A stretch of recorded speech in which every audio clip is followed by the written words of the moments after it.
What happens when a nation tears itself apart from the inside? What happens when neighbors become enemies, when families split in two, and when the very idea of freedom becomes a battlefield? Between 1848 and 1877, the United States faced its darkest test. A clash so brutal, so costly, that it nearly destroyed the young republic. This is the story of the Civil War and Reconstruction, a story of division and bloodshed, but also of courage, resilience, and the struggle to rebuild a nation. Stay with me, because by the end of this journey, you won't just know what happened. You'll feel why it still matters today, why the echoes of this conflict are still heard in the fight for justice, equality, and unity in America. The years between 1848 and 1877 changed the United States forever. It began with growing tensions, arguments over land, labor, and liberty. It exploded into 4 years of bloody civil war, the deadliest conflict in American history. And it ended with a fragile attempt to rebuild through Reconstruction, a period filled with both hope and betrayal. But this story isn't just about politicians making speeches or generals moving armies on a map. It's about millions of real people, enslaved men and women fighting for freedom. Soldiers facing impossible choices, families divided by loyalty, and leaders struggling to decide what America should become. To understand this period, we need to ask, why did the Civil War begin? How did it unfold? And why did Reconstruction, despite its promise, leave so many dreams unfulfilled? Let's step back to the mid-1800s, when the United States was expanding westward after the Mexican-American War. Victory over Mexico gave America vast new lands: California, New Mexico, Utah, and beyond. But with new land came an old question. Would slavery expand, or would it be stopped? This question wasn't just political. It was personal. It divided neighbors, split churches, and tested friendships. As America pushed westward, the tension burned hotter. To calm the storm, Congress passed the Compromise of 1850. On paper, it looked like balance. California entered as a free state. The territories of New Mexico and Utah could decide for themselves whether to allow slavery. The slave trade was banned in Washington, D.C., but in return, the South gained the harsh Fugitive Slave Act law, forcing Northerners to return runaway enslaved people, even if they hated slavery. Imagine living in Boston or Chicago, and suddenly slave catchers could seize a black person off the street, claim they were a runaway, and drag them back south. For abolitionists, this was proof that slavery's grip was spreading everywhere. Then, in 1852, came a book that shook the conscience of the nation. Uncle Tom's Cabin, written by Harriet Beecher Stowe. This novel painted the cruelty of slavery in vivid, emotional detail. Readers wept, others raged. It sold hundreds of thousands of copies and spread across the Atlantic. Abraham Lincoln would later meet Stowe and call her the little woman who wrote the book that made this great war. But laws and novels could not stop the growing fire. In 1854, Congress passed the Kansas-Nebraska Act, allowing settlers in those territories to vote on slavery. It sounded like democracy, but in reality it was chaos. Both pro-slavery and anti-slavery settlers flooded into Kansas, determined to control its fate. What followed was known as Bleeding Kansas, a miniature civil war where towns were burned, lives were lost, and neighbors turned against one another. Out of this violence, a fierce abolitionist named John Brown emerged, leading deadly raids against pro-slavery forces. And then, in 1857, the Supreme Court delivered its most infamous ruling, Dred Scott v. Sanford. The court declared that African Americans were not citizens, that enslaved people were property, and that Congress had no power to ban slavery in any territory. To the South, this was a triumph. To the North, it was a nightmare. Many Northerners who once hoped compromise could save the Union now felt the fight was unavoidable. By 1860, the divide was complete.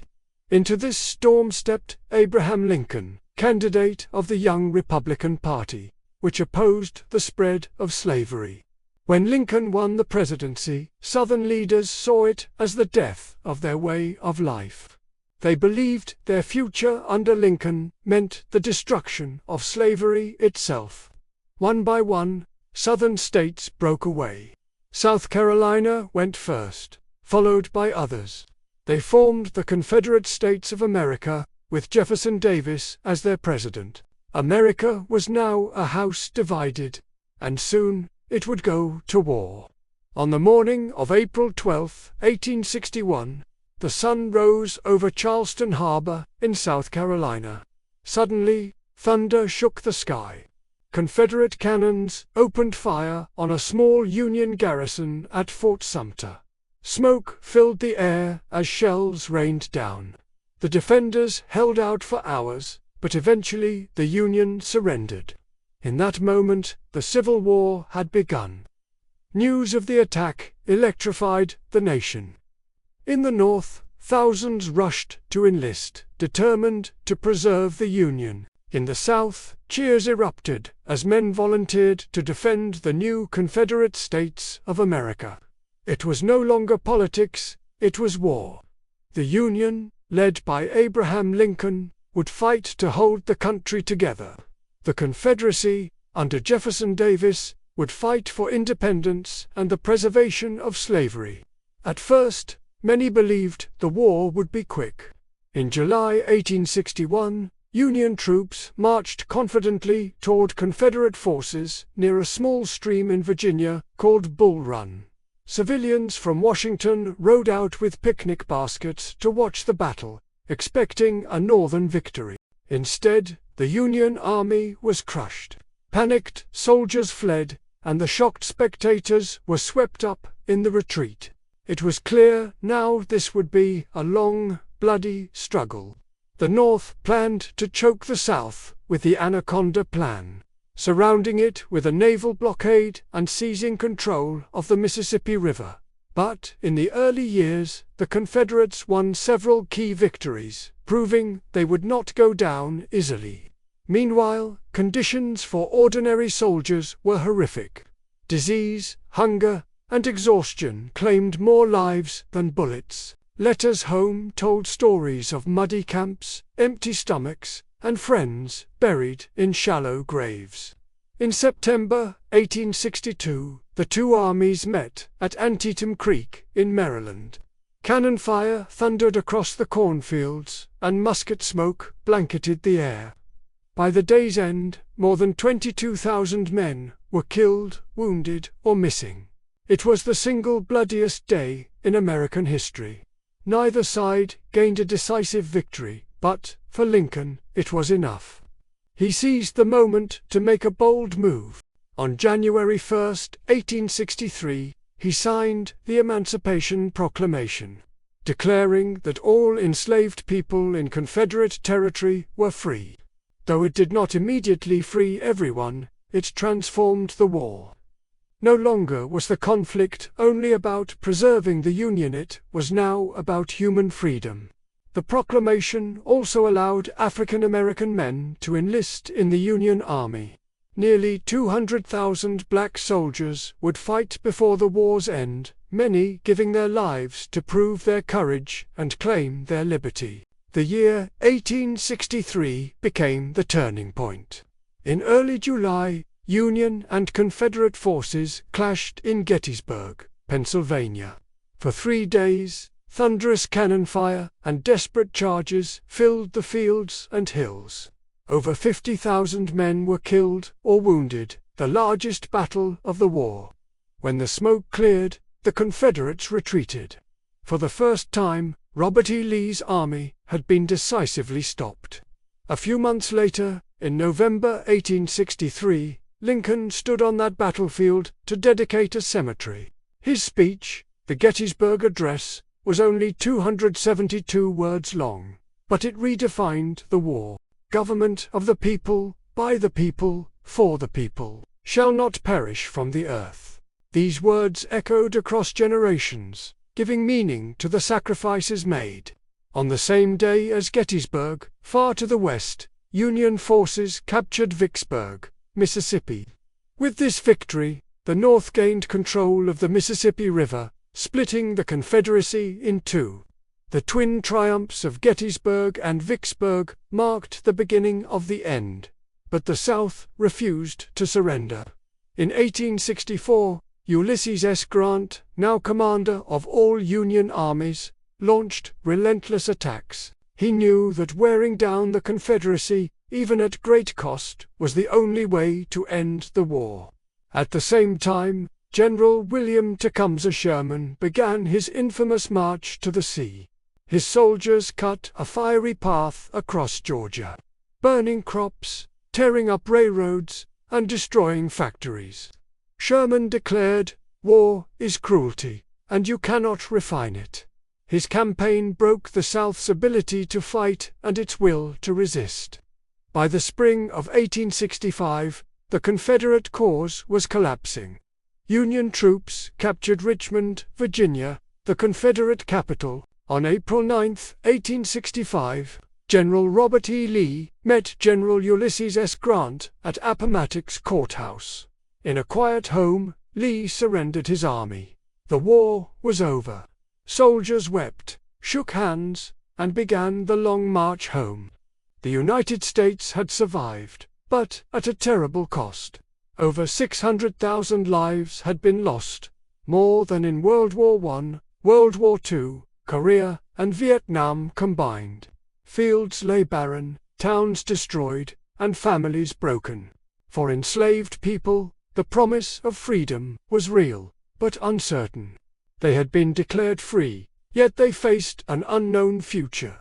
Just days after victory, tragedy struck. On the evening of April 14, 1865, President Abraham Lincoln sat in a theater box at Ford's Theater in Washington. As the audience laughed at the play, actor John Wilkes Booth, a Confederate sympathizer, slipped inside and fired a single shot.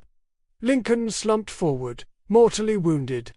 The president who had led the nation through its darkest trial would not live to see the peace he had fought for. The Civil War was over, but the struggle for America's soul was not. Ahead lay the challenge of Reconstruction, a battle not fought with cannons and rifles, but with laws, politics, and the hopes of millions of newly freed men and women. The guns had fallen silent, but America's wounds were only beginning to heal. The South lay in ruins. Cities were burned, railroads destroyed, and plantations abandoned. Millions of newly freed men and women stepped into an uncertain world. They had won freedom, but what would freedom mean in practice? This was the challenge of Reconstruction, the long and bitter struggle to rebuild a shattered nation. The first step was the 13th Amendment, ratified in 1865, which abolished slavery forever. For 4 million African Americans, chains were finally broken. But ending slavery was not the same as achieving equality. Former enslaved people needed homes, jobs, education, and above all, rights. To meet these needs, Congress created the Freedmen's Bureau. Its agents worked to provide food, open schools, settle disputes, and even distribute land. For the first time, black children sat in classrooms, learning to read and write, an act that had once been forbidden. But progress came with fierce resistance. Many white Southerners, unwilling to accept change, tried to restore slavery in all but name. They passed black codes, laws that restricted African Americans' rights. These codes limited movement, kept wages low, and sought to force freed people back onto plantations. Outrage in the North was swift. Congress struck back, determined to build a new South based on freedom. In 1866, Congress passed the 14th Amendment, granting citizenship to all people born in the United States, including formerly enslaved men and women. 2 years later came the 15th Amendment, which declared that the right to vote could not be denied because of race. For the first time in American history, black men went to the polls, cast ballots, and even won office. Dozens were elected to state legislatures, and several served in the U.S. Congress. Hope was alive, but the promise of equality faced violent opposition. Secret groups, like the Ku Klux Klan, spread terror across the South. Hooded men rode at night, burning schools, attacking families, and murdering those who dared to claim their rights. The violence was designed to send a message. Freedom had limits, and stepping beyond them would cost dearly. To enforce Reconstruction, Congress passed the Reconstruction Acts, placing the South under military rule. Federal troops patrolled towns, protected voters, and tried to keep peace. For a time, progress seemed possible. The South saw new state constitutions, schools, and a brief flowering of black political power. But the struggle was exhausting. Corruption plagued some Reconstruction governments. Northern voters grew tired of sending money and soldiers to the South. The will to fight for equality began to fade. In the disputed election of 1876, a political deal sealed Reconstruction's fate.